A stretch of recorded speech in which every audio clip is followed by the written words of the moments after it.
Today, we want to discuss the menace of illegal weapons and ammunition in the hands of individuals and how this is impacting on our fight, against crime in our society.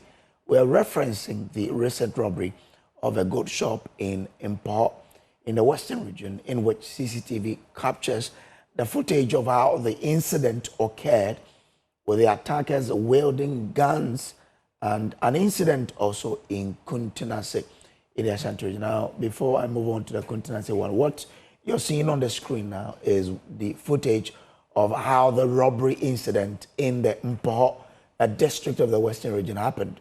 Now, so you can see how it went by. You see the young guys coming in now with, wielding guns.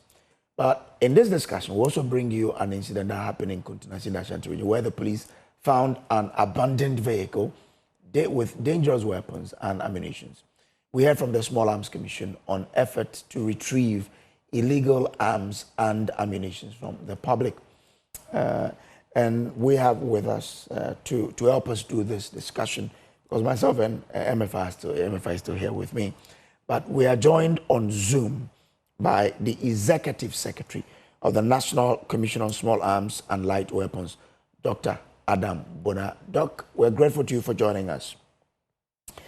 I'm grateful for being on your network, and good morning to your viewers and MFA. First of all, try and paint a picture for us to see the problem we have at hand with regards to these small arms and ammunition which are in the hands of the wrong individuals. Well, yes, once again, good morning. It's a very gloomy picture, I must say. Usually, one would say, oh, but you are part of the executive, and so you must, as much as possible, try to paint things to be brighter. But I am of the opinion that where we have gotten to, we better speak up, even though I am part of the executive, and the Small Arms Commission it's a government agency, and our job is to do the coordination when it comes to coordination and help combat illicit firearms. We better speak up, because then the issue is gone beyond a stage where one would say don't speak up. And as the chief servant of the commission, it is my job to lead my team and let them know that it is important not to attempt to hide the fact, but to confront the fact and let those partners, our sister agencies. My board is made up of almost all the security agencies, representatives at the top of the security agencies represented on my board. And therefore, I think I'm competent enough to tell you that the situation is gone out of control, and it has to do with years of our inability to curb the influx of illicit weapon flow into this country. And I would say this is due to about 2-3 things. And I'm happy you mentioned the incident in the Ashanti region. I must pat the police in the back. The police is doing so much, so much. They've come under attack, been shot at, and sometimes some of them injured, some of them killed. And so it's where we've gotten to. We better have to sit up and get things done. First of all, the regulation when it comes to firearms is non-existent. We have something that is over 50 years old. And therefore, it makes enforcement of firearms in this country, enforcement of issues regarding firearms, very difficult. Secondly, I must say, I wanted to mention the incident you spoke about in the Ashanti region. Are you also aware that one of the weapons, when the police officers, encountered and accosted some criminals in the Ashanti region, and a weapon that I think they fired at the police officers returned fire, and the criminals dropped one of their pump-action guns. The police picked it, and when it was checked, this weapon was registered as far back as, was licensed to an individual as far back as 2020. But unfortunately, this individual has refused or has not come back to renew or to renew ownership, to say, I still have this weapon. And therefore, we are trying to work around it to see who is this owner of this weapon.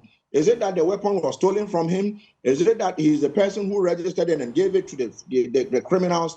And you do also know that on the 8th of August, the Chronicle newspaper front page, 16 weapons from the police anti-terrorism unit got stolen. And this was reported in Chronicle, the Chronicle's newspaper on the 8th of August. I would say that once you don't have proper regulatory, you don't have proper regulation, enforcement becomes something that you can't do. Because at the moment, when someone, if I don't come to register, let's say you register a weapon to me, or I'm a licensed, arms bearer, and I don't come to renew, what is the punishment that comes with it?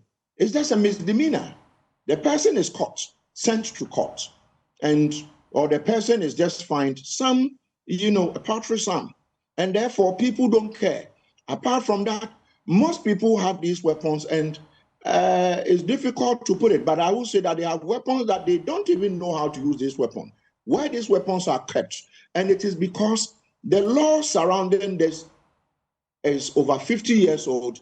It didn't envisage that we will get to this point where everybody wants to own a firearm. And Galamsey has worsened the situation. And because of these weapons in the hands of Galamseyers, it's difficult sometimes for the military and the police and myself, my agency, the Small Arms Commission, working jointly with the other security agencies to combat this. So for me, I will say that we are doing our best to ensure that we retrieve weapons in the hands of people who couldn't have them.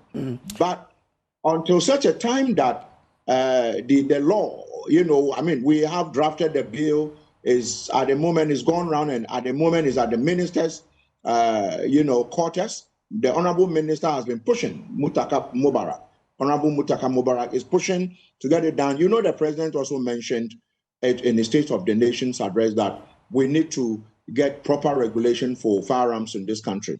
Previously, I personally pushed. I used to be a member of the Small Arms Board, and my task was to push and get the bill passed. I pushed under the previous ministers, and it didn't get the light of day. Fortunately, it's moving slowly, hoping that by the time Parliament resumes, it would have gone to Cabinet and come back, waiting to be laid before Parliament. But until that, I must confess that it is a very challenging situation we find ourselves, because the illicit borders, people are bringing them, and now they've moved from, call them the shotguns and the pistols, to full automatic, the G series and the M16 or the M series weapons. Means that we need to do something urgently to fight it. We are doing our best together with the police, working together with informants, giving us information to retrieve them.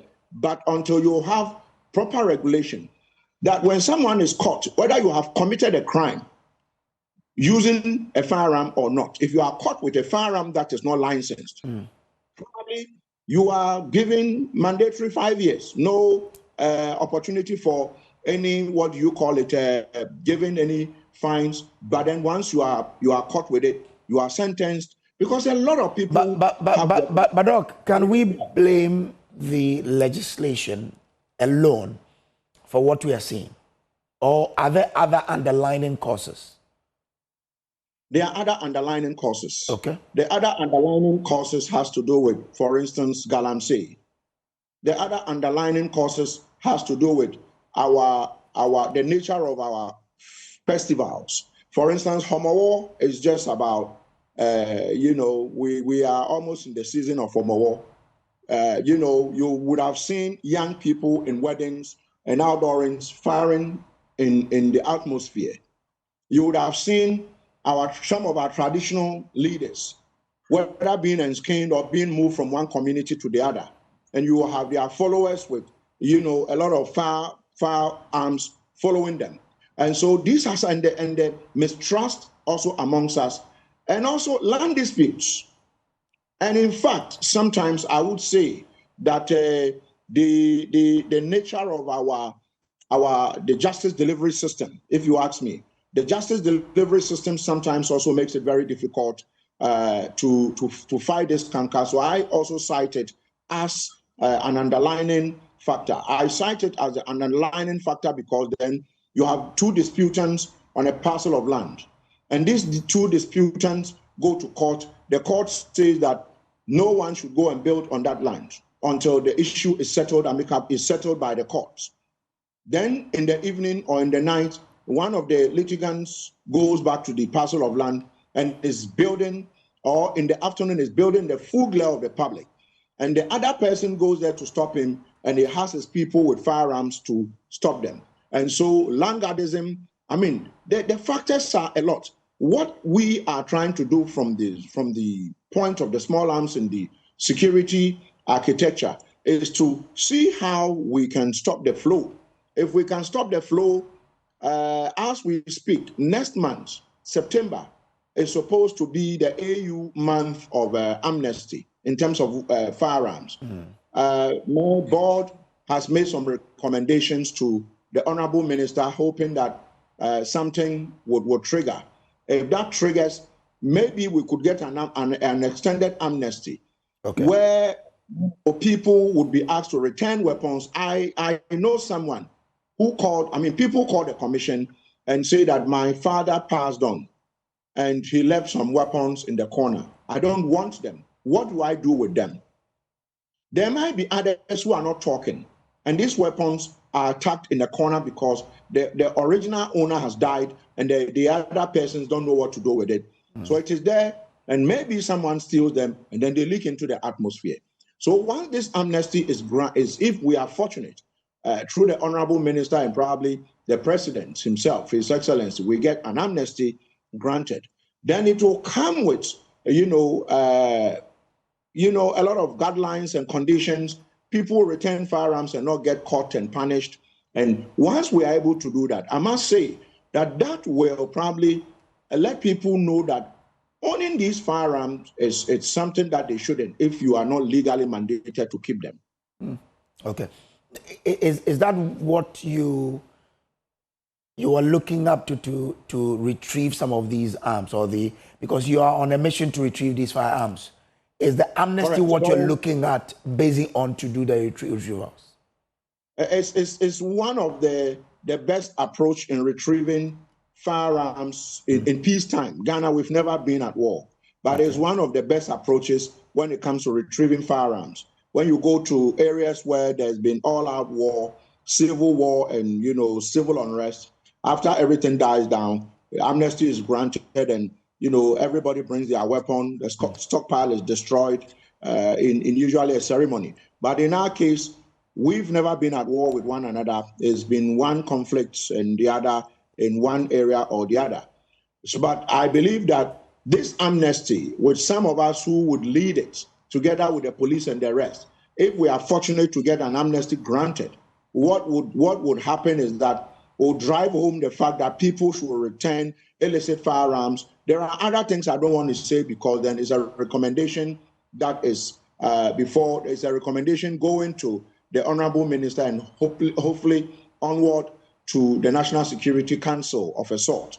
But if it is granted, there are a lot of things we have highlighted, and I am sure that we would get back to you once an amnesty is granted, hopefully in the month of September and beyond, because then we are likely to retrieve a lot of weapons, if you ask me, because a lot of people don't know where to even send these weapons. And they are also afraid. Some of them don't even want to touch the weapons. A woman called and said, there's a weapon there which was left. I don't want to touch it. Okay. Now I've taken ownership of the house because of the safety of my children. So we had to jointly go pick this weapon and return it to a safe custody. And so for me, amnesty is one of the many ways, but working with intelligence, those listening to us, you will know someone who is in possession of a firearm, and you know this person doesn't have a permit. Report, pick up a phone. If you call the 18555, I'm sure that you are going to get someone behind the phone who will pick it and take all your details. And jointly, these weapons are going to be collected. It's a collective effort at fighting this canker. Liberia went down this way because some time ago because they had too many firearms. Sierra Leone did the same. If you go to the Sahel, including our Francophone neighbors, all of them have issues with firearms. We, fortunately, we have issues, but we haven't gotten to a point where you say, we know we are being hit by terrorists. It might never happen. And so let's protect the little, we have, if you ask me. But you mentioned Galamsey, for example, to be one of the reasons why we have this proliferation of arms. Correct. I mean, you feel the amnesty will let these Galamseyers return the arms that they have in their possession, for example? You see, even if they don't return them, if we receive substantial number or a good number of weapons that probably are not in the hands of Galamseyers, what will happen is that we will corner the Galamseyers in the end. But at the moment, the police, the military, and some of our people move from one community to the other, and it looks like from community to community, people are armed. But the moment we begin to do this, people begin to voluntarily, they will return their weapons. And so you would have a situation where Galamseyers will be cornered because we want a situation where if they continue to keep their weapons after the amnesty, it will be so difficult for them to display it because then we would have driven home the fact that if you see someone with a weapon, kindly report immediately. We are doing that, but it is not catching up with people. And so the amnesty would help us corner those die-hard criminals and the demons among us who think that for them, it doesn't matter whatever you do, they will still possess these firearms. But at the moment, we can only continue to urge that people should report. But Galamsey, of course, look at, I think you were showing that robbery incident in Ashanti region. Our second quarter, I will share the second quarter report with your producer who called me, Kingsley. Our second quarter report, Ashanti region in terms of gun violence has gone up by 75%. The first quarter, Ashanti region recorded 12 firearm violence. By the second quarter, Ashanti region has gone up by 21. It's gone up to 21. It's about 75% increase. And as we speak, they are collecting data on the second quarter. It means that, and when you look at the trend, Ashanti region might go up to probably 200% from 75%. So it tells you that there is something wrong with the system, which we are fixing. But this education, this conversation we are having, is something that I think we, on my part and my team, together with sister security agencies, we will continue to have. Because Galamsey, now it looks like all over our villages, those days, the villages, most people were into farming. Today, most people are digging, gold and diamonds and the rest. And so there's money everywhere. And once there is money or something that looks like money everywhere, it means that the criminals are going to move into some of these communities and rob. Look at what they did to that, I think is a gold selling shop or something. Yeah. Rob them many pounds of gold, running into millions. And you ask yourself that what measures were put in place. If you look at the place, it looked not fit for such a business. But they were trading in this gold and then they were robbed. And so for me, we have a lot to do jointly with yourselves as a media house and all other persons who are in to support us to fight this canker. Because if you say it doesn't concern you, you might unfortunately be caught when you least expect it. So we need to. It's a fight that we must take to them and make sure we win it. But it's also about dealing with the root, the root of the issue, right? Some few weeks ago, the late defense minister was talking about some, ammunition that left the armory of the Ghana Armed Forces that cannot be. It went to the national security, but you cannot really trace where these ammunitions are. So, are these part of the root causes or the sources of these ammunition? Have we identified the sources, and what are we doing to cut these sources in our way to deal with these ammunitions being in the hands of these individuals? Yes, I mean, because the issues under investigations, I would not want to comment too much on that missing ammunition the late defense minister spoke about. But yes, I cited the police report that ended up in the Chronicles newspaper. 16 AK-47 stolen from the anti-terrorism unit, their armory of the Ghana Police Service. And this allegedly, these weapons allegedly were stolen by 2 police officers. And so as part of the amnesty, one of the things that if it is granted could also be to retake stock of what we have. Because then you see, firearms per se are not dangerous until you add the consumables, the bullets. Okay. Firearms per se are not dangerous. If you have a firearm, a gun, AK-47, M16, the G series, pump action, shotgun, you don't have BB cartridges and the rest, you can't use it. If you don't have the bullets, you can't use it. So what has happened is that over the period, the supply of these bullets, once the supply of these bullets, we are not able to stop it. It means that these people who have these weapons would use and reuse their weapons. And so, yes, as the late, may his soul rest in peace, and the others, as he mentioned, there is a problem. I wouldn't want to openly talk about them because these issues are under investigation. But I must say that I cited the issue of, law, the issue of the lack of regulation. Yeah. Once there's lack of regulation, let's not make it look like the regulation is only going to affect civilian ownership. But the regulation is supposed to make sure that there is a seamless way of doing things. As we speak, it is my agency that coordinates firearm issues. We report to the AU, we report to ECOWAS, and report to the ATT, the UN wing of the Arms Trade Treaty. And in fact, as we speak, I am the current chair of the Diversion Information Exchange Forum at the ATT, within the UN. I chair diversion of illicit weapons and illicit ammunition and all that. I chair it at that level. It means that the UN at their level recognizes the fact that Ghana has a key role to play. And let me also say that our neighbors, the surrounding countries, have accused us, even though openly, some of us, when we meet them, we say no. They have accused us that Ghana is a transit point for illicit weapons into their countries.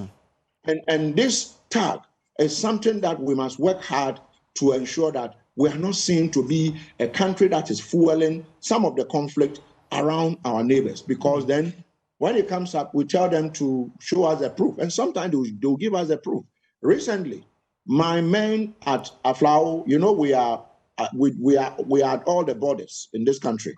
My men at Aflao intercepted, an individual who had purchased some of these bullets and was, moving them to neighboring countries. And they intercepted him, brought him to Accra, and is together with the police. We are prosecuting him in court as we speak. And there are several of these cases. So my men all over the border areas and the regions are helping security agencies as we speak.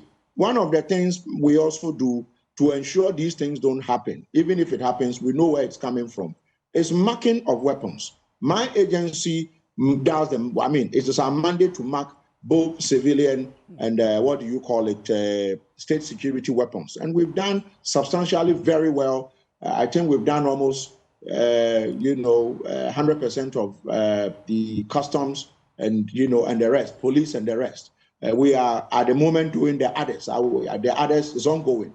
It is another way of making sure that when leakages do happen, we know where this leakage came from. And so, yes, we are doing a lot. But I must say that once the regulation is not there, sometimes you want to enforce. And then the other person will ask you, show me the law that says you can do A, B, C, D, S, Y, Z. And you are stuck. And either you try to use what we call Takashi to do it because clearly you don't have the law. Sometimes weapons are seized at the port and it becomes a banter. Who should keep it? Who should do what? And these are some of the things that the law would clarify. How do you buy a weapon, sell a weapon to an individual. I mean, you are a journalist. You would have gone to journalism school. You would have practiced journalism for a long time to be interviewing me today. Someone today goes to buy a shotgun and he owns a shotgun with a permit. I mean, how do you become a specialist within a day? And you will have a lethal weapon with you. I mean, the law doesn't specify that. Let's ensure the current law does not say there should be proficiency. I mean, you want to own a weapon. We put you somewhere put you through some training, make sure your eyes are good, make sure mentally everything is sound. And so people have these weapons, but because the law doesn't say do A, B, C, D. If the guy comes and you want to say, let's do A, B, C, D, he tells you, show me the law that says you should do it. Okay. Well, that's... The people are registering more than a weapon, more than a weapon. And sometimes when you want to say no, some of them will say, show me the law that says I cannot register more than a weapon. Well, Doctor, if I understand you, this new regulation will sanitize these challenges. It will bring to the fore, or it will create a central point where you are able to regulate everything about firearms, I'd say. Because currently, for example, the police is in charge of what? Issuing the permits and license as well. And by the time it gets to the police, the commission, what would you be doing in this stage of issuing the permits and license? Currently, the law and the situation as we have it now, what does it look like for the commission? Well, for the commission, ours is to help the police, do the enforcement. But the police will tell you that, the police is not supposed to be a regulator. That is not best international practice. Police is typically enforcement internationally. So the moment you give regulation and enforcement to the police, then you are missing the point. But that is how the police all over the world was created until probably many years ago, 50 or so years ago, when things started changing. And even in our case, they used to do immigration work, drive the DVLA. They used to do all of that, including narcotics. So once the law we get the law, the current bill, passed into law, what then happens is that the police have their role to play. On my board, I have the Director General of CID mandatorily is supposed to be on my board. And so at the moment on my board, I have Madam Lydia Yako Donko, who is on my board. We have the Director General of Operations, someone in the rank of a senior, so 2 police officers at the senior level sit on my board. We have custom, 2 senior, 1 custom senior officer, and you can name them. National Security at the level of director sit on my board. And so this is going to be a central point where decisions are taken, jointly. And so everybody knows their role to play. The customs are there, immigration is there, the police is there, national security is there, everybody is there. Decisions are taken how these things are going to be done. But at the moment, the police is doing their best. They've been doing that. But like I said, it's not everything I want to say. The police are doing their best. But we've gotten to a point where best international practice says, I mean, the ATT, the Arms Trade Treaty that Ghana is a state party. When it came to Ghana for the domestication, in fact, the parliament by itself actually said that the small arms is supposed to be the implementer. And all these things are spelled out. And so Ghana won't be the first country to have the National Commission being in charge of the central point when it comes to regulation of firearms and its activities in this country. And it goes beyond just the firearms. As we speak, explosives. You know what happened in Nkoko? Explosives are sold in some of these mining areas like candies. They don't actually even know the effect of these explosives. They don't know. As we speak, armored vehicles. We have issues with armored vehicles where everybody wants to own an armored vehicle, be it a bank or a rural bank. Everybody wants to own it. Where's the regulation? And so all these things are going to be part of it. And some time ago, Ghana was blacklisted by the International Anti-Money Laundering Agency, because they said we do not have, they want to see that as part of the Arms Commission regulation. And so, and they are actually going to be coming back. I think they've already threatened to blacklist us again. And therefore, we are running, it looks like We have issues here and there that must be dealt with. Yes, so I'm sure once this bill is passed into law, all these conversations is going to change, because then when you come to me, we should be able to sit with you and tell you this is what is being done, and that is what is being done, and this is what has been done, and we hope to improve upon it. But today, as we sit, in terms of firing the fighting the canker, it is a very difficult challenge, but I won't say it is impossible. We are jointly fighting it. Until this law is passed so that we get a point of reference, can you throw a bit more light on the ambiguity of the law on manufacture of arm in Ghana or the repair of it? There seemed to be a bit of confusion. In one breath, oh, you can manufacture. In another breath, no, you cannot. You can only have it repaired some sort. Can you please give us a bit of education on that? Okay, so you cannot manufacture. You can't manufacture.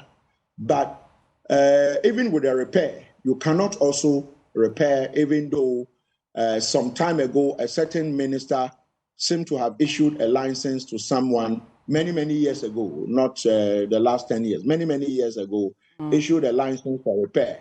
It's not allowed. It is the Minister of the Interior. The Minister of the Interior, there is something very little in the current law we have that mandates the minister to give a permit to someone who wants to manufacture. But none of our ministers has ever done that, because you do not issue a permit when you don't. Issuing a permit is different from regulation or regulation. Issuing a permit is different from, you don't issue a permit when you are not regulating. But it is like, at the moment, we've given too many permits for people to even bring in firearms. Meanwhile, we are not regulated. And so let me call it the hypocritical section of the law that says you cannot manufacture. Meanwhile, the minister can give you the permit. The minister will not give you the permit. Yet people are manufacturing, and we know, because we deal with the artisanship. Those who deal with them, the leaders will come to us and tell us some of their colleagues are producing these illicit weapons, and the evidence is abounds. You know that people, hoodlums are caught, and you will find with them locally manufactured pistols and locally manufactured, pump actions and the rest, and you're asking yourself, where did it come from? And when you trace, you find out that it was done in some corner in one of our communities. So people are manufacturing. The new law, the bill, if it is passed into law, we already have the database of some of them. We'll bring all of them on, now give them specialized training, now have them on our database, now make sure that we know where they are buying they get their supplies from to produce these weapons. Once that happens, we are able to tell that maybe Akwesi Mensah produced maybe 20 weapons this month. And those 20 weapons have been legally produced and legally sold to ABCD. So the supply chain is all going to be licensed. That way, when an incident happens, you know where it is coming from. Secondly, what do you call it? With regards to even producing them and selling to probably neighboring countries, if we have the capacity to make them here, it means that we probably can buy, even for our state security. We will train these people so much so that our state security, we don't have to bring in already fitted weapons. You bring them in parts and they assemble them and get paid. So we would be creating jobs for these people who are making them anyway, and we don't know them. The assumption is that we do not know them, but they are there. You go to every community in this country, including Accra, there will be a gunsmith somewhere in Accra who is making one or two illicit weapons or locally producing these weapons. And the law says, he is not permitted to do it, but they are making them. So what do we do? When you ask yourself that when you go to our local armorists among the traditional authorities, when their weapons become disused, they can't use them again. And they have to get new ones for firing musketries. Who do them for them? Because they don't purchase them from outside the country. It means that somebody within the community is making these weapons for some of our traditional authorities, and they know them. But these persons are not permitted by law, the hypocritical law I'm talking about, to make them. Meanwhile, they make them, and they sell them, and they make money. So let's capture them. And so, yes, repair is something that these are things that you have to be permitted to do it. But they do them. If you go to the military, the police, they have weapon fitters whose job they are trained to fix weapons when they are broken. And my men are currently even undergoing SAT training in one of the agencies. We have partners like the Mines Advisory Group and the rest, and then Hallow Trust. All of them these are recognized international partners who come through the Small Arms Commission to help strengthen the capacity of our armories, the capacity of our security agencies. So we have led the effort of making sure that we build capacity among the security agencies. But it's a fight that, if you ask me, we must win. It doesn't matter what it takes. We must win the war against illicit firearms, including explosives and all that. Let's not limit it to when people hear of small arms, it's moved. I mean, people just think it is the small guns. No, no, it is not. You are talking about the sidearms, some level of some semi-automatic weapons. So people should move away from, when you hear small arms, you think it's a small locally manufactured weapon. No, these are weapons that are lethal, can kill, if you ask me. Let's take a trip to Bawku, Doc.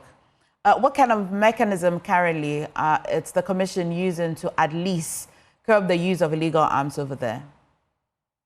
Well, one of the mechanisms, I'm sure you already mentioned some of them. The late defense minister mentioned ammunitions that got lost. You see, the combatants in Bawku, there is something that I can't put out. It's under investigation.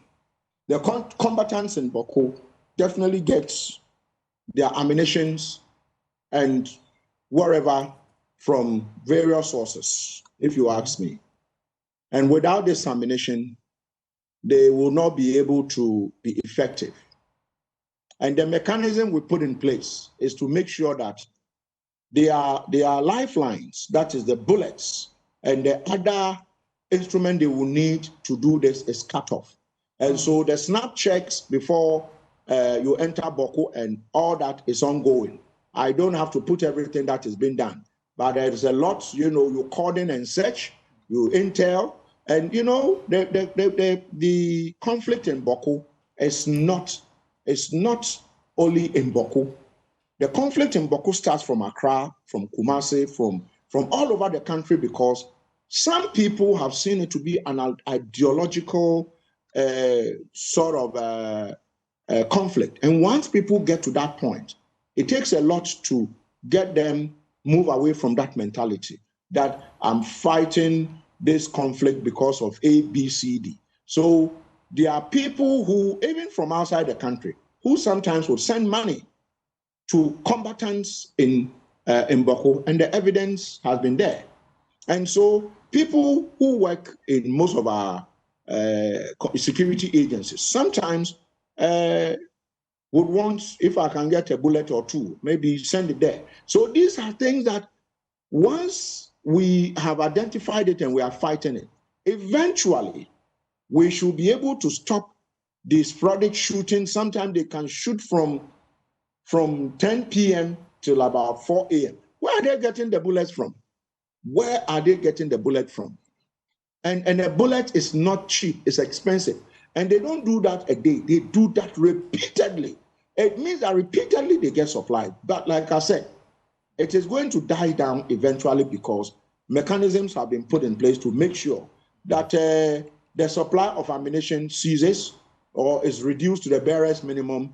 And therefore, even if you had an M16 weapon or the G series weapons or AK-47 or pump action, you don't have ammunition to fire it, and so it becomes like a piece of wood. That's what we are doing. But I must say that the conflict in Bawku is no joke. Anyone who understands the dynamics, it's no joke. And because of the sensitive nature of it, we are all very careful not to point accusing fingers at this tribe or that tribe. I think jointly we should be able to reduce it. And I'm happy of the peace enforcement in Bawku, because once you go beyond peacekeeping to peace enforcement, It means that we would impose peace on you. That is what it literally means. We are going to impose peace. Whether you like it or not, you must live peacefully. We will take away what is needed, what you need to be able to foment trouble. We'll take it away from you. Basically, that is what is being done by the Ghana Armed Forces. And I have a lot of trust in the current armed forces. A lot of things happened in the past. I wouldn't want to go there. I mean, I've shared those with your network some time ago. I wouldn't want to go there. I mean, I have so much confidence in the current armed forces that, what they are doing would work and it will bring lasting peace to Bawku and its environs. But if what you're saying is quite scary. It means that some people in the state machinery were aiding what was happening in Bawku. And if that is true, some people need to be held accountable, not so. Yes. Some people, I mean, there are a lot of, I'm privy to, I'm privy to a lot of these things. And before today, I was privy to a lot of them. Now where I find myself, I'm able to make sure the right thing is done. And so what I will say is that, yes, I'm sure if you have your ears on the ground, you would have heard that some officer there has been caught, some officer there has been interdicted, some officer there has been locked up, a lot of things. Listen, a lot is going on. It's not everything I want to put out. I mean, I heard you say scary. I mean, you see, I don't want to scare anybody, but it is better we put it as it is and deal with it and make sure that the right thing is done than to sweep it under the carpet and one day something happened, boom, and we are asking, where were we when all this thing was building up, and you call me and you are looking for answers. So I better start talking to you now and telling you what we are doing and how I need you to help me. Yes, I mentioned the 16, what do you call it, 16 AK-47 that were lost. Go and check the background of those people. What I'm trying to say is that once people begin to think ideologically and think that, this thing is like a jihad, this thing is like this thing is like that, it's my religion or it's my tribe or it's my that and my that. Once you put those people in charge of part of the machinery that is supposed to be used in fighting the canker that is happening there, those people would rather in return give it to those who are fighting, and they will use it to fight you back. But I am confident that with the measures being put in place at the moment, with the things we are doing jointly, the security agencies are doing, Bawku eventually, in terms of us for the chieftaincy issue, we'll leave it for those who know best to deal with the chieftaincy issue. Okay. But in terms of, retooling and rearming and refueling and all those things, once we are able to cut it off and we sustain it, Bawku eventually will push people to sit and talk. What we are not getting at the moment is people sitting down to talk because of the distrust. Everybody thinks I must fight this on behalf of my tribe, on behalf of my clan, on behalf of my this. And that is what is making the Bawku conflict, the way it is. But if you speak to the indigents of Bawku, they will tell you they are not happy about what is going on, and they would want Bawku to go back to its vibrancy as it used to be over 50 years ago. The current Bawku is just a pale shadow of itself, if you ask me. Yeah. I mean, but if it's on Bawku, then you can have it, because I'm going to move. It looks like the fight against this proliferation is hinged on the legislation. Am I right to say so? Correct, 100%. Okay. Now, if that is it, and we have failed to get this legislation over the past years, why did that happen? Because you've been in the space for quite a long time. Why did it happen, and what is giving you the confidence that it could happen now to help us deal with this? Well, what gives me the confidence that it would happen now is because the president has mentioned it. The Honorable Minister of the Interior, Honorable Muntaka Mubarak, he has been pushing for this legislation more than even me, the chief servant of the Arms Commission. Various ministers in this current regime have mentioned it. My brother, Honorable James Agaga, he's the chairman of the Defense and Interior Committee of Parliament. He keeps asking the bill. both MPs on, across Both the aisle sides. have spoken about it. What happened in the past? I would say, you see, when there's grandstanding, somebody thinks somebody is taking his job, and it's something that despicable, if you ask me. I was tasked by the then board chairman. I served as the member of the board on behalf of CSO. The then board chairman said, I need you to deal with this thing, speak to get them, and I did my best. The furthest I could go, we have two things that must be passed. As we speak, Ghana doesn't control anything. We don't have a control list. We don't control anything. I pushed and pushed for the control list and the bill to be passed. And the control list, let me tell you what the control list is. We are supposed to be controlling ammonium nitrates. We are supposed to be controlling acids. We are supposed to be controlling almost anything that could be used for explosives, can be used for this. But at the moment, we don't control them. And so if I encountered someone who is moving, let's say, ammonium nitrate or some chemicals that can be put together for explosives, you know that when you combine A, B, C, D, you can do a dirty bomb, an IED. And you see the guy moving in a truck to, let's say, Bawku, or moving to the Nkwanta area where there's conflict. By law, you can't ask him. He says, I'm going to use it to farm. It's a fertilizer. Meanwhile, you know that this can be used for serious dirty bombs, but we don't control them. We do not control them. We are supposed to, by law, we are supposed to control all of these things. You are supposed to know where they are going to, who is bringing them, the quantities that we are bringing. Other countries have done that. The furthest I could go in the old regime or the Nanado's regime was to get the control list when the then minister signed it. But it didn't move from from the Ministry of the Interior to Attorney General's Department, come back before it goes. So it was just signed, and Ambrose Derry signed it just when he was exiting. Honorable Henry Corte came and said, I want to look at it. And that was the end of that control list. And so mine is that I am privileged to have been part of this whole process before being appointed. And therefore, I can speak to you from a point of view of knowledge. And I have been part of the drafting of the bill. I've been part of drafting of the bill for the last 10 years. We drafted it, and the US government supported us, the German government supported us, the AU, the European Union, ECOWAS, all of these entities supported us to draft the bill, and they were with us. Sometimes you go for a week retreat, just putting things together with all the heads of security, all the agencies, only for it to come and it was not done. But what gives me the assurance that it will be done is from what the president wants to leave Ghana a better place than he met it. Okay. My minister has told us openly, he said it openly, Honorable Mutaka Mobara, he said it openly.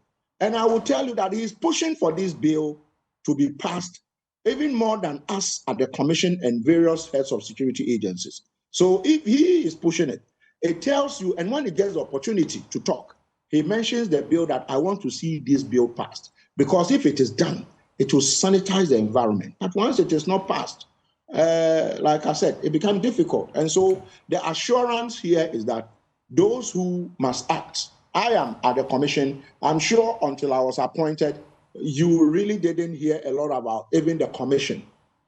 You wouldn't hear about the bill. But it is like my baby. I want to see it passed. It is like the president's baby. He wants to see it passed. My minister's baby. It's become, I want it to be something that we must own once it is passed. That way, you won't have a road rage with someone and he picks a gun to shoot you. Your son will not go to school. Your daughter won't go to school. And you have his colleague pick up a locally manufactured pistol and bring it to school because his father owned it illegally. And he pulls the trigger and maybe your child is injured. That is what is going on today. You go to most of our schools, some of our schools, and these students are hiding some of these weapons. And you ask yourself, those days, even technical school students were using maybe spiners and the rest. And now it is not knife. They are using weapons. So it tells you that if we don't deal with this canker today, tomorrow might not be too good for us. It is a reason why I am confident that, and even this conversation shows, all of you are interested. In the past, when there were issues of arms, you would call the police alone. And, because maybe you probably didn't know some of the issues. But I have made it a point that let's stop blaming the police. Let's be, collective responsibility. But the moment you blame the police, maybe the police might not be able to come and tell you that it is not our doing. But it is difficult. And then who? I say that these things should start from the Arms Commission. And then once it is done, we will take most of the questions and answer them practically, and making sure that these things are done and done the right way, if that is how it's supposed to be. Okay, we will nearly wrap this conversation on the amnesty that the president granted. Just this day we saw nearly 1,000 of that. But quickly, before we take your view on that, on the pros and cons of that amnesty that's been granted, one of the frequently asked questions on your page, on your website, is what's the procedure in acquiring the firearm? It's a basic question, but there's some answers over there that I just want to interrogate. So the applicant must go to the nearest police station, specifically the firearm licensing office, to apply for a specified firearm, subject themselves to forensic and physical background vetting. My question is, who does this physical background vetting, forensic and physical background vetting? That's one. The second is a permit will be issued to the applicant to acquire the weapon after the applicant may have been cleared. And then they can now proceed to purchase the firearm from a licensed ammunition dealer. Yeah. So that is the process. That's the process. On paper. That's the process. That's the process on paper. But the process does not amount to regulation. It's a process on paper. And so it says A, B, C, D, S, Y, Z. But that process does not amount to regulation, because then what if I don't do it?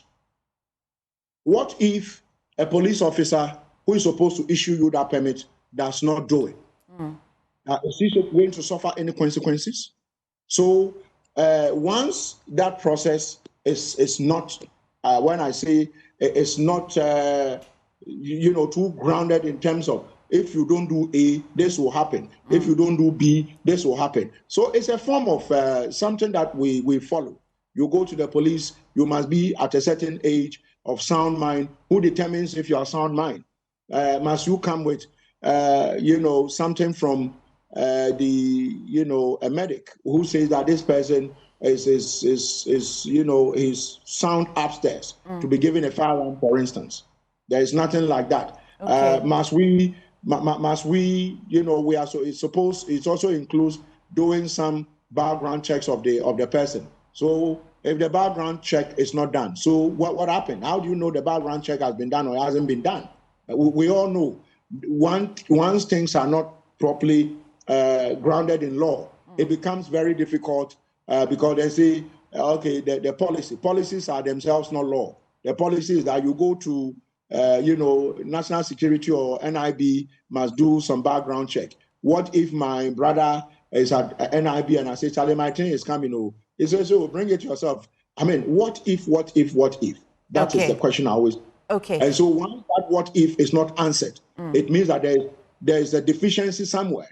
And so I can also tell you that in some of our regions, I can tell you, I say these things, it's not so pleasant, but I'll put it.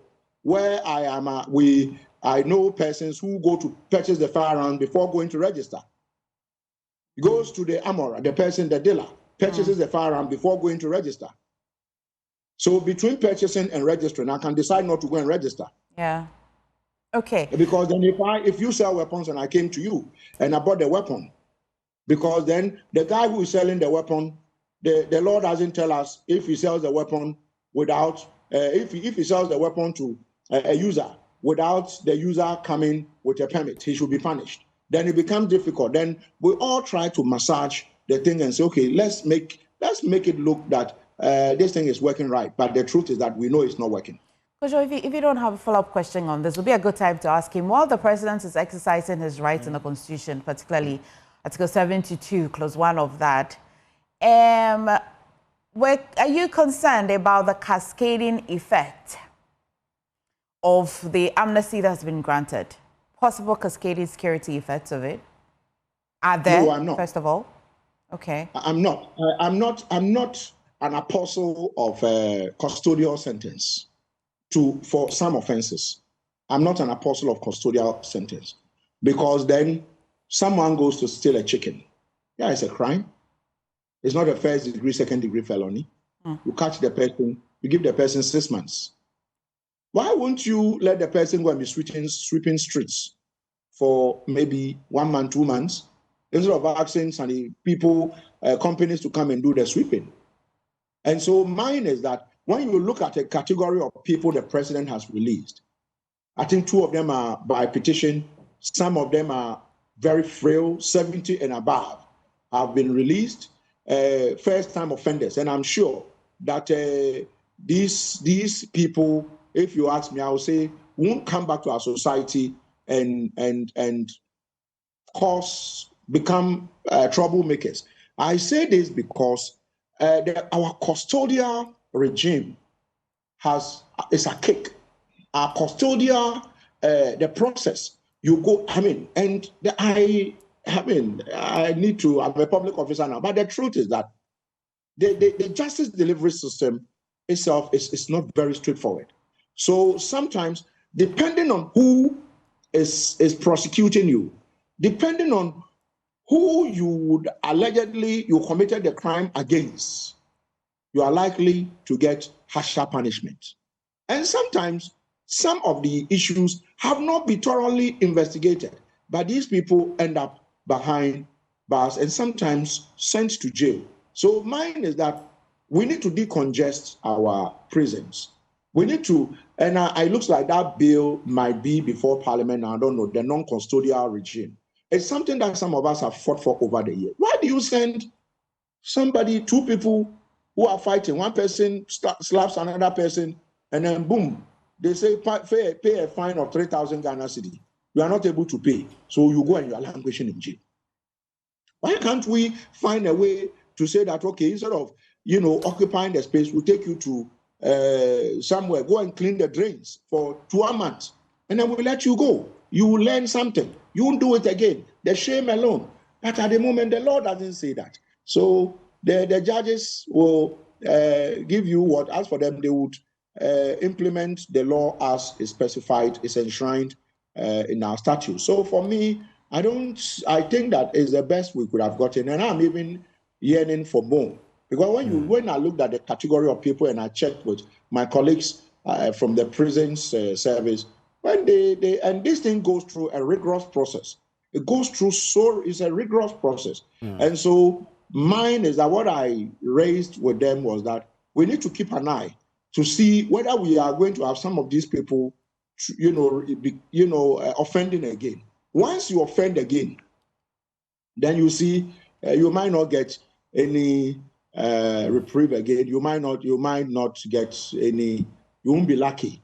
And I want to believe that most of them will come out and be well behaved. Most people were asking, "Is my agrada part of it?"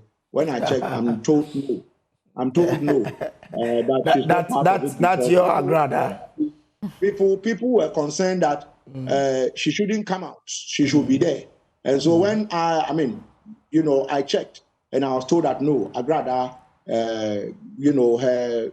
what she did is not something that any president or any prisons board or prisons council would, because it goes through all the processes before it gets to the president for him to grant them amnesty. So let's reassure ourselves that these people will come out and be better persons in our society. Grateful to you. Let's bring in now James Agalga. He is the chairman of Parliament's Defense and Interior Committee. Grateful to you, sir, for joining. Now, let's start from the small arms, because we are being told today that the legislation which is there now is over 50 years. And for lack of clarity in the provisions in that particular law, it makes it difficult to deal with small arms. And we are being also told that there is a process to draft a new one. Well, unfortunately, we've lost James Agalga there. That's unfortunate. Yeah. But do we still have Dr. Bona on the line? Yeah, Doc, so earlier you were giving some statistics about the fact that you said Ashanti region has grown by 70%. What is the national outlook? The national outlook, it looks grim, it looks bad. I will share the data. I wanted to share it with you. I'll share it with you, then maybe if another conversation can be scheduled, you go through and tease out your questions. But the national outlook is not anything to write home about. I would say that we had about 54 gun-related incidents in the second quarter. And the second quarter went up by one. Went up by one. The first quarter was 53. But when you look at the distribution is what makes it a bit more scary. Okay. You look at Ashanti region went up by 75%. That is from 12 incidents to 21 incidents in the second quarter. You take Upper East, for instance. Upper East, Upper East includes Bawku is part of Upper East. Yeah. Upper East also went up by 60% in the second quarter from 45%. And then when you take some areas in the, the middle zone regions comprise 61% incident rise. And then you have the coastal also, we had 20% from 19% in the first quarter. And then you have identified weapons at the crime scenes. 48% of it had to do with pump action. These are pump action shotguns. And then 24% of them were pistols. And these pistols would be, locally made pistols and all that. All right, so it's not something one can say that it's good. No. Okay, I'm grateful. Let's bring in James Agalga now. We have him. I'm grateful to you, sir, for joining. You are the chairman of the Defense and Interior Committee. We're told we have an issue with dealing with small arms in Ghana. What's your committee doing to help in the fight against small arms? The committee performs oversight responsibility over the Ministry of Interior and, of course, a small commission, which is an aid under the ministry. That said, we have having engagement with the small arms within the ministry itself to try to, first of all, and the legislative framework within which the small arms cases operate. Also, to try to domesticate a very important national instrument. Mr. Agalga, you're making a good point, but your line keeps tripping here and there. So if you can reposition yourself, I'll be grateful. Is it better now? Can you hear me? Yeah, it's way better now, yes. All right. So I said, one, we need to enhance the legislative framework. Okay.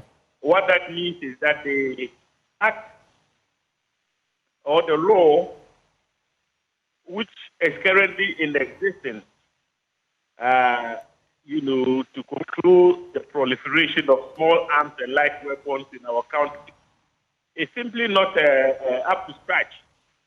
And so, for a very long time, proposals have been made for a comprehensive review of that law, so that rather than have a small arms and light weapon commission, we will now have an arms commission. That way, the regime for the control of the proliferation of arms in our country can be dealt with effectively and efficiently. Again, Ghana has ratified very important international treaties on small arms and proliferation. Unfortunately, we have not domesticated some of those instruments. A typical example, the Arms Trade Treaty, and that is an important international instrument which is aimed at controlling what small arms proliferation. Unfortunately, as we speak, we are yet to do the second leg of ratification under Article 75 of the Constitution. The executive ought to bring the instrument before Parliament for us to do the second round of ratification so that we can properly implement the provisions contained in that all-important international instrument. Aside that, I think there are other measures that we can also put in place. One is, for me, to regulate the small arms manufacturing industry we have in our country. Like it or not, blacksmiths are dotted across the country. They are very skilled, and they are able to manufacture small arms. Now, the problem with our country is that we have criminalized their operations more or less. And so the result is that we have only succeeded in pushing them to operate underground. The time has come for us to regulate their activities and allow them to continue to manufacture arms, maybe for our security services. Who says Ghana cannot become an exporter of small arms if that industry were regulated? At the moment, we have not put in place those steps. So you pretend that, okay, blacksmiths should not manufacture small arms. If they are caught, you would arrest them and prosecute. But the point is, to what extent? What would be your success rate, given that people must survive? You see, so these are some of the measures I think we need to put in place. First of all, enhance the legislative regime, the legal regime for the operations of an arms commission, which would replace the small arms commission, which is currently in existence. They've done so well.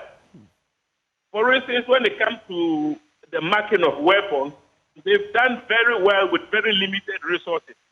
Dr. Dambonet, my brother, and I want to commend them for the good work they are doing, but we need to resource them to deliver on their mandate. Okay. Okay, so if it is changed to Arms Commission, what difference do we expect it to make? Because we are moving from small arms to an Arms Commission. What difference do we envisage this Arms Commission will bring? Look, at the moment, the importation of arms into the country, even by the security agencies, I mean, it's something that the Small Arms Commission has no controls over. So the problem is that once they are not involved, it makes it difficult for tracking. Sometimes weapons are stolen from our security agencies. Yes, it does happen. They don't have the ability to do the tracing and tracking because they are not involved when the security agencies decide to buy weapons from external sources. Again, the regime we have currently does not allow for the Small Arms Commission to perform effective oversight over the acquisition of weapons by citizens legally, lawfully. An example is, look, do you know currently under our laws, you can actually build an armory. As an individual, you can buy as many weapons as possible. And yet, who performs the oversight to ensure that, for instance, an individual doesn't own more than, let's say, one pistol? Okay, the regime is simply not up to scratch. So we are of the view that if we have an arms commission in place, they would be able to liaise with our security agencies, do effective tracking, keep appropriate records, so that the issue of proliferation can be brought to its very minimum. That's what we are talking about. Okay. We also want to designate them as the focal point for the implementation of the arms treaty, that I spoke about earlier on. So that is why we think that it's important to build the capacity of the existing small arms commission, transform them into an arms commission to have teeth to bite and help in bringing arms proliferation to its barest minimum. Okay. Well, before we let you go, once we have you as the chairman of the Defense and Interior Committee of Parliament, a while ago, some child beggars on the street of Accra, where there was an operation to get them off the street, but we are picking indications that these children are back on the street. Is that a worry to your committee, and what are you doing to ensure that the street is again rid of these children? Yes, we have had occasion to engage with the authorities, notably the Ghana Security Service, on the exercise carried timing with the streets of those child deaths. At the point that some investigation was done. Mr. Gaga, I think we've started losing you again. Oh, sorry. Hello? Good. Let's go. Yeah, so we've had engagement with the Ghana Immigration Service with respect to the repatriation exercise that was carried out some time ago. And we were very particular about the human rights perspective. For instance, what is the status of those children? Are they covered under our refugee laws? Can they be described as refugees? So we satisfied ourselves that, look, most of those children you see, in our streets are actually victims of, child trafficking. Those issues came to the fore. They are trafficked from various countries, brought into this country to beg, and at the end of the day, those who brought them in become beneficiary to, the criminal act of child trafficking.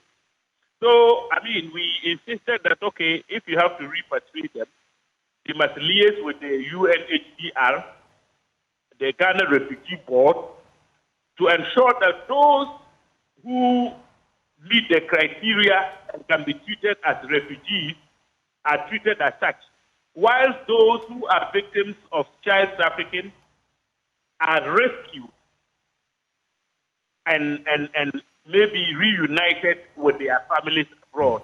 So the process must continue to ensure that the children whose rights are abused, because if you engage in child trafficking and pour them onto the streets, it's a major violation of their fundamental human rights. Okay. It's criminal conduct, and those who are behind that practice ought to be arrested and prosecuted. So that is all I can say about the issue to do with child beggars in our streets. So maybe the exercise that was carried out some time ago by the Ghana Immigration Service must continue. Okay. All right. We're grateful to you, but maybe quickly before we let you go, what's the committee's reaction to the amnesty granted by the president to the nearly 1,000 prisoners just yesterday? Well, that is nothing new. The president merely exercised his power of what we call the prerogative bench, which is enshrined in our constitution. Where people have been arrested because they have committed crime and imprisoned, the idea, like what the main theory of punishment in criminal jurisprudence, is the transformation of convict. One of the theories is retribution, But retributive justice is a cake now. So the theory of punishment, or if you like, imprisonment, which many countries now apply, is the transformation bit. You incarcerate because you want to take people through some learning curve so that they acquire skills, so that when they finish serving their sentences, they would not go back to the state in which they were. We call that recidivism. You go back and commit the same crime. No, so that is one cardinal principle that ought to be respected. So when inmates are in the prison system for a while, and there is evidence that they have gone through some transformation, normally the prisons authority would make recommendations to the president to exercise his power to grant, mercy, and then those people would either have reduced sentences or be taken out of prison altogether. So what the president has done is very progressive. It is in line with his powers, which are enshrined under the Constitution. And, I mean, he needs to be applauded. Look, those who are on death row have now had their sentences commuted to life. Yeah. If you believe in the fight against... We're grateful to you, Chairman, for spending your time with us this morning on our show. James Agalgade is Chairman of the Defense and Interior Committee of Parliament. As well, we had Dr. Adam Bona, Executive Secretary of the Small Arms Commission and Light Weapons as well. But